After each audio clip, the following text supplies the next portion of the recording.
Hi, it's Jan Vita. Oh, sorry, I got confused again. Hello, my dear supporters. Perifractic here, doing the wavy hands style video where you pretend that this is everything that someone wants to see. It probably is in account of my face. But I've got a couple of things to chat with you about. We're going to flick through a new ZAP. There's old ZAP, and talk about this for a second. But first up, the reason I'm doing this is I had shoulder surgery up this arm. I basically had a lump which just came back as unsuspicious. It's a lipoma, but it was causing me some discomfort. So it had to go. So they got rid of that 2 days ago, which means I've been a little out of action. I can move my hand and stuff, but tripods and all the usual filming shenanigans, I just need to take a few more days off from that. So I thought I would update you because somebody said, why not go through a whole issue of ZZAP as a supporter only video? And that was a great idea. This is the next proper video I'm making, which is going to be installing this as an upgrade to the Star Wars Atari cockpit arcade machine. So I'm having a lot of fun planning. It's just that the intro for that is funny. And I won't spoil it for you, but that's what's happening. Oh, I've broken it. No, I'm kidding. Scared the life out of Puppy Fractic, who is over there. You can see her feet and her face. Oh, he's a good girl.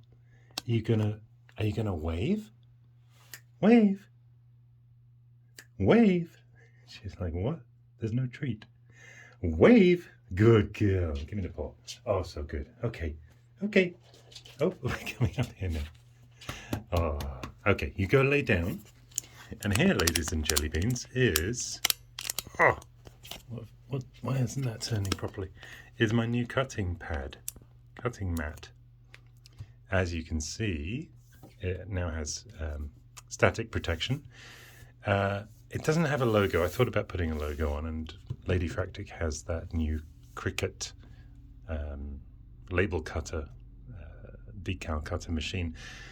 Trouble is, usually I have so much trouble aligning the logo so it looks straight on the screen, whereas here I can just go in quite close and don't have to worry about that.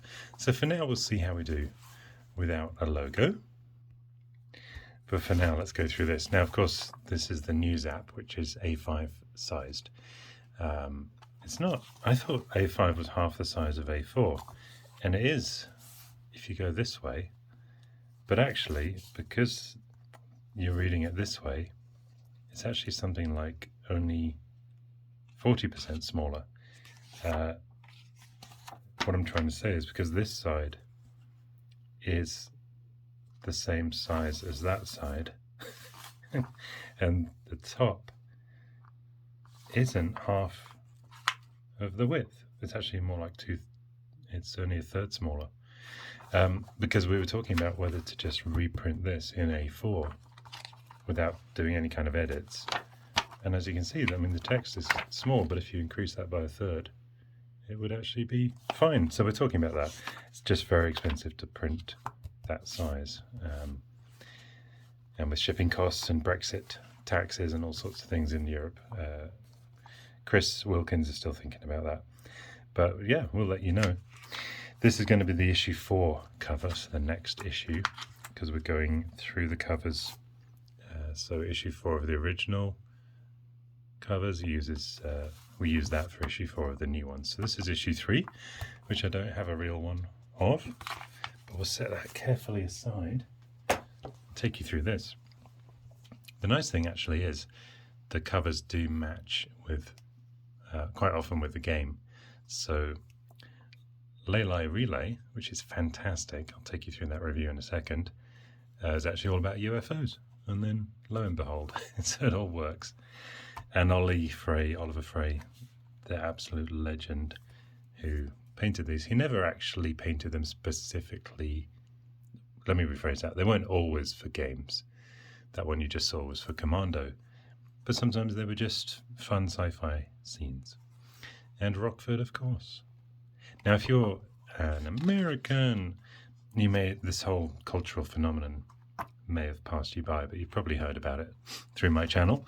But yeah, it really was a pop culture icon. This was, for kids, for teenagers, this was up there with, the Rolling Stones and anything else that was big in the 80s. Nearly said 70s.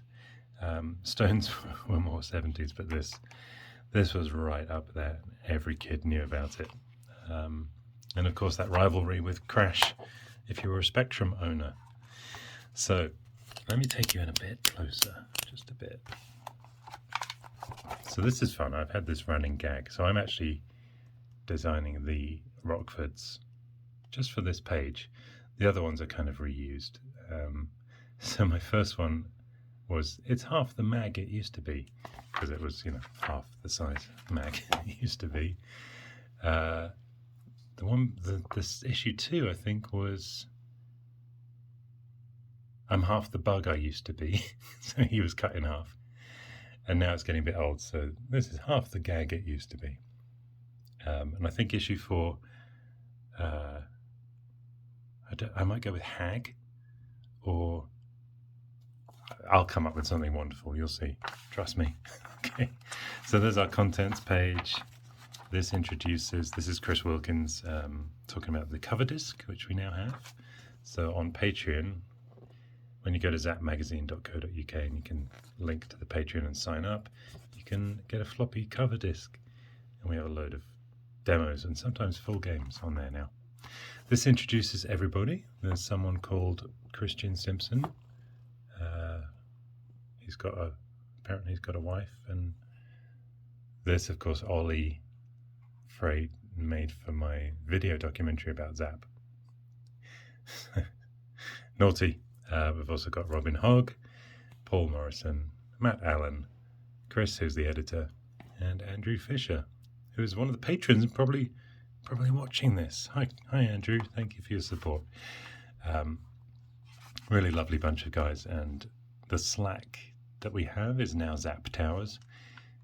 That's where we chat about all our reviews and decide the final scores. Speaking of which, here is Lay Relay. So as you can see, very popular with us. And we always categorize things by presentation, graphics, sound, hookability, lastability, and overall. Now, I always got confused between hookability and lastability, but I've come to think of it as, if you hear a song on the radio and it hooks you in immediately, it's got a really hooky, catchy melody, that's hookability. So, that instant moment that you want to just replay the game, in this case, straight away, like, oh, I'll have another go. But then lastability is how quickly that song or that game becomes monotonous and you think, oh, yeah, I don't need any more goes. But this one is right up there. I won't read you my whole review, but this is a high-res game, which I love. Almost all of them that I reviewed this issue are high resolution for the C64, which is just fantastic. It almost looks like the Amiga. But I compare it to a few games.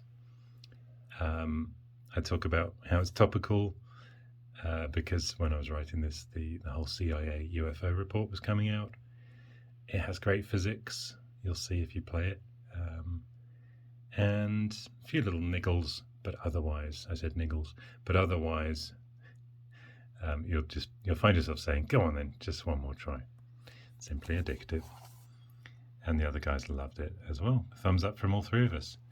Here's a look at it. You can't really, it doesn't do it justice, of course. But if you liked Thrust, you know how the physics of that game played out, and also Jupiter Lander, it's that kind of idea. Fantastic stuff. We're so spoiled with these new games. So check it out. Lay Relay. It's free. That's just ridiculous. Why is it free? Now this is, I kind of apologized, I think, in a Patreon lens, for giving my first negative review, but I decided, it's incredible people are bringing out these games, but I'm just going to be honest. And Bad Moon Rising from Cytronic, I mean, A, it's not free, and B, it's worse than Lay Relay. But it's a mishmash of games for me, that was the issue. It's just so many different things, and it doesn't seem to have a cohesive idea of where it's going. I was also a bit bummed out that there was a lot of cliches about, calling women the B word and swastikas everywhere and Germans being torturers. And yes, it is of the time. I mean, it's set in wartime. But it felt too much like an 80s game for me. And it had spelling mistakes, grammatical errors. And so that's why I rated it as my first negative avatar. And what we do in the Slack is we debate. We have a mass debate. We have a big debate about all the scores. And we take all our own individual scores. And these aren't necessarily the average of all of our individual scores. We hash out, I'll say, come on, guys, there's a signal, let's go. Sorry, Lemmings quote. I'll say, I think here I mentioned the spelling somewhere. Maybe not. I mentioned it in my scores, but yeah, inconsistencies. That was my big point. So they might have had it at 62, the other guys, and I might have said, it just can't be in the 60s. Can we get it down in something beginning with 5? It just doesn't feel like a 60s rated game. And Matt was kind of in two minds as well. So he had the medium review ahead. Paul here had the thumbs up, and I had the terrible. So in the 50s feels like the right kind of thing. And then another high-res game, Freaky Fish DX. This is kind of fun. You have to save the fishes from the naughty fishermen. And again, all my reviews are near the front for some reason, but this one was fantastic for me. Again, I mentioned high-res mode and having great fun, laughing out loud with the first time that I bombed the fisherman, whose name's Skeeter. It has fantastic music with Sid vibrato effects. 35 levels, and you'll find the walls literally close in. So this one, the other guys didn't like it. Matt was in two minds, and Robin was he thought it was terrible. But we definitely thought it was better than Lay Lie. So in the 60s. Another one, I told you all my reviews are in the front. Don't Break the Balls. Again, high res. There you go. And I played this one with Lady Fractic, so I meant give her a mention here. A second mention this issue. Because it has a dual mode or a co-op mode, so you can play against the other player or with them as a team against the computer. But yeah, it has intro speech, so that always makes me shout wow. Like Ghostbusters. Anything like that is good in my book. Yeah. And I say, buy Don't Break the Balls and you'll be ballin', not balling. Terrible jokes. I try to get one really terrible joke into all my reviews. So we gave this 73, because two of us loved it. And one of us was in two minds. And again, another review here, Space Firehawk. This is more of a just standard shoot 'em up, kind of like Nemesis, I guess, or any kind of vertically scrolling where the enemies come at you. But it does it really well. So I say it's a basic game with no fancy music or fancy loader, but it's surprisingly fun. Now, I had a funny moment. These enemies, okay, it just keeps spawning different ships that come at you, and there's a plethora of them. And because it's high res, I genuinely, this isn't me joking, I said here, there's so many enemy sprites, to the point where I was so surprised at constant new ones that for a moment I thought they'd mastered some kind of ultra high res sprite mode, until I realized it was a tiny spider that had spun a web across my Sony CRT. Genuinely happened. I was like, what is that enemy? It's a spider. Yeah, and you can continue where you left off if your ship is destroyed. More power because I talk about power-ups. Here's my pun. More power to the developer for a fun, nostalgic release. 72%. So we are really spoiled, aren't we, with all these releases? And then this is 1984. We sometimes kind of go back in time. Looking at game inlay covers of 1984. You might remember some of these. I don't think I had any of these myself. Pardon me as I burp. Yep, none of those too. And of course, in true ZZAP style, a commercial. Then that is not me having wind. If you can hear that rumbling, we do have builders in fixing some outside lighting at the moment. Hear him grinding through drywall and what do they call the stuff? Stucco, they call it on the outside of houses in America. Here we just call it the outside of the house. Anyway, so this is a quicks up the arse. Now I did ask them to tone that down a bit because we do get complaints because people read this with their kids. But again, ZZAP never really held back in the day. So my request was politely, completely ignored. This is Ian Osborne going through public domain stuff. So ZZAP, of course, had cover tapes, the ZZAP mega tape, and then he goes through some other stuff here.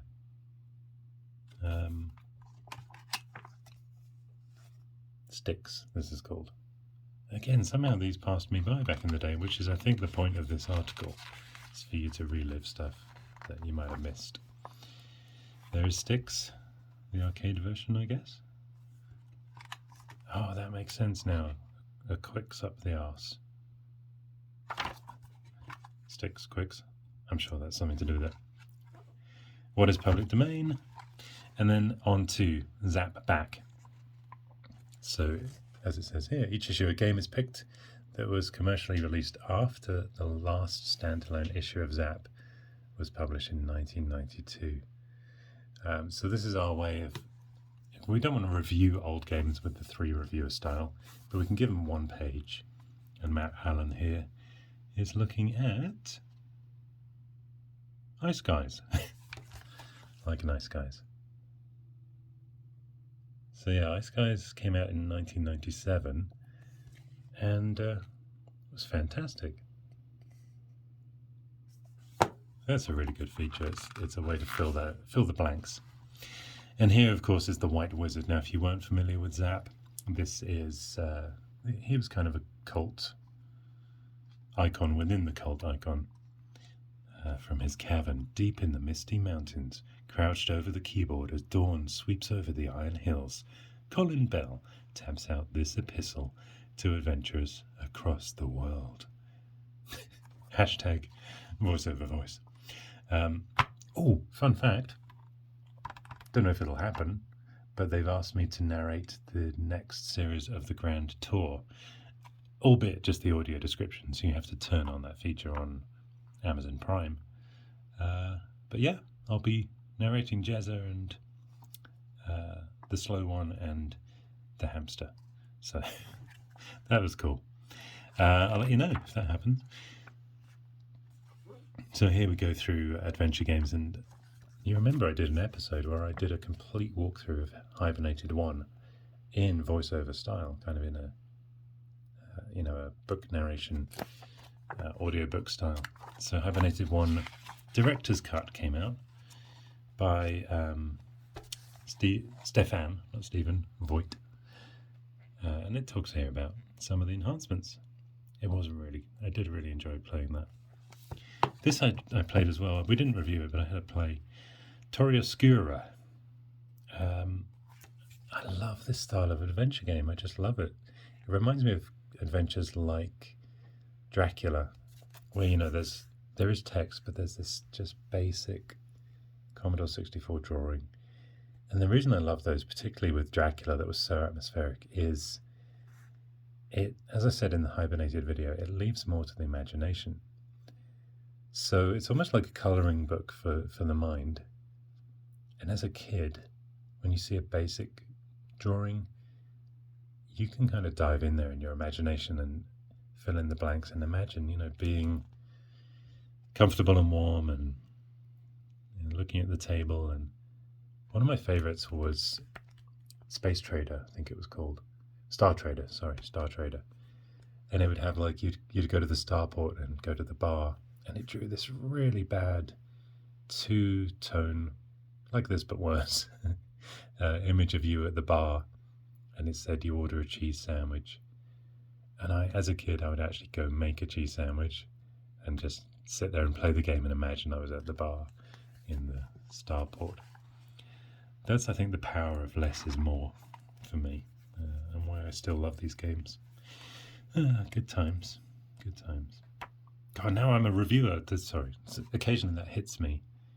That I'm on the other side. I get to play them. I would say for money, but it literally pays peanuts. But I do get to play them and be part of this. I'm so lucky, guys. I love sharing it with you. And here's Ghost Mountain, another adventure review. So the idea of the White Wizard is we stick all the adventure game reviews into one section. So we don't review them in the main mag. I've never quite understood why. But either way, there is Ghost Mountain. Sorry if I'm sniffly as well. I've got allergies on top of shoulder surgery.